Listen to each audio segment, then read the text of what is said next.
தமிழ் உறவுகள் அனைவருக்கும் வணக்கம். வட அமெரிக்க தமிழ்ச்சங்க பேரவை மற்றும் நியூ ஜெர்சி தமிழ் பேரவை இணைந்து நடத்தின ஒரு நிகழ்ச்சிங்க தமிழ் விழா அப்படின்னு சொல்லிட்டு கிட்டத்தட்ட 39வது ஆண்டு இந்த விழா அப்படிங்கிறது முன்னெடுக்கப்படுது. ஃபெட்னா அப்படின்னு சொல்லி அழைக்கப்படுதுங்க. நீங்கள் இதை கவனிச்சிருக்கக்கூடும். இதற்கு முன்பு பல நிகழ்வுகள் இதை குறித்து நீங்கள் தெரிஞ்சிருந்திருக்கலாம்.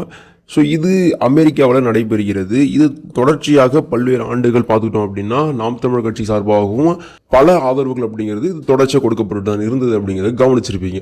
ஸோ இந்த வருடம் இதற்கான ஒரு சிறப்பு விருந்தினராக அண்ணாமலை அவர்களை அழைத்திருந்தார்கள் அப்படிங்கிறத பார்க்க முடிந்தது. பல நபர்களுக்கு பல கேள்விகள் இருந்தது. இங்கிருந்த தமிழ் பத்திரிகைகளே, தமிழ்நாட்டில் இருந்த தமிழ் பத்திரிகைகளே இந்துத்துவத்தை கைவிடுகிறாரா அண்ணாமலை அப்படின்னு அதற்கு முன்பே எழுத தொடங்கினார்கள் அப்படிங்கிறத நீங்கள் ஒரு பக்கம் பார்த்துருப்பீங்க. ஸோ இப்படிலாம் இருக்கின்ற சூழலில் அங்கேயுமே ஃபெட்னா சார்பாக ஏன் அண்ணாமலை அவர்கள் அழைக்க வேண்டும், தமிழர்கள் அப்படிங்கிற ஓர் குடையின் கீழே நம்ம இணைய போகிறோம் அப்படிங்கிற மாதிரியான புள்ளியில் நம்ம சிந்திக்கிறோம்.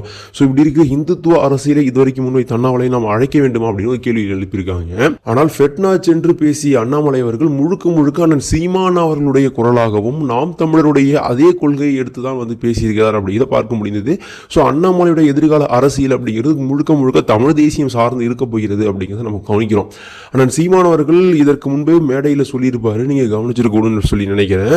மாவீரர் நாள் நிகழ்வுல சொல்லியிருந்தார் கோயம்புத்தூர்ல இந்த வார்த்தை, அதாவது 2026க்கு பின்னர் என்னை விட அதிகமாக தமிழ் என்றும் தமிழர் என்றும் தமிழ் தேசியம் என்றும் இவர்கள் உச்சரிப்பார்கள், நான் அவர்களை உச்சரிக்க வைப்பேன் அப்படி சொல்லியிருப்பாரு.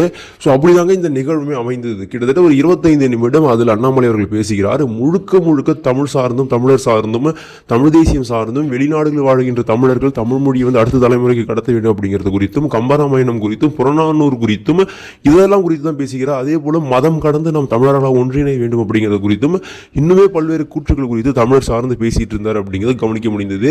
ஒரு வார்த்தை கூட அவர் இந்துத்துவம் சார்ந்த கருத்துக்களை முன்வைக்கவில்லை அப்படிங்கிறதும், முழுக்க தமிழ் தேசியம் குறித்தான பார்வையில் அணுகிறார் அப்படிங்கிறதும், கடைசியாக முடிக்கும் பொழுது பாரதிதாசன் அவர்களுடைய ஒரு கவிதையை மேற்கோள் காமித்து முடித்திருக்கிறார் அப்படின்னு கவனிக்க முடிந்தது. ஸோ இந்த அளவுக்கு தமிழ் தேசியம் தமிழர்களால் புறக்கணிக்க முடியாத இடத்திற்கு, தமிழ்நாட்டு அரசியல் தலைவர்கள் சொல்றேன், புறக்கணிக்க முடியாத இடத்திற்கு வந்துவிட்டது அப்படிங்கிறத பார்க்கும். இதற்கு முன்பு தொடங்கிய கட்சியாக பார்க்கப்பட்ட தமிழக வெற்றி கழகம் அப்படித்தான் தமிழ் தேசியத்தை உள்வாங்கி தான் அவர்களுமே உள்வாங்கி வந்தார்கள்.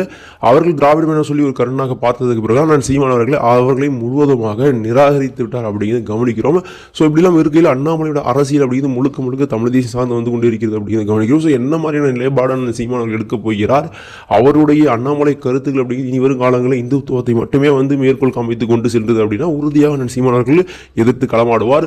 தமிழ் தேசியமாக முழுவதுமாக ஏற்று வந்தார் அப்படின்னா அவர்களுக்கான பேச்சு வாய்ப்பையும் சீமான் அவர்களே உருவாக்கி கொடுப்பார் அப்படிங்கிறது தான் உண்மை. ஸோ இப்படிதான் ஆறுதல் சீமான் அவர்கள் அனைவரும் நேசிக்கிறார் அப்படிங்கிறதுக்கு மிகப்பெரிய எடுத்துக்காட்டுகளை இருக்குது ஒருவர்களே.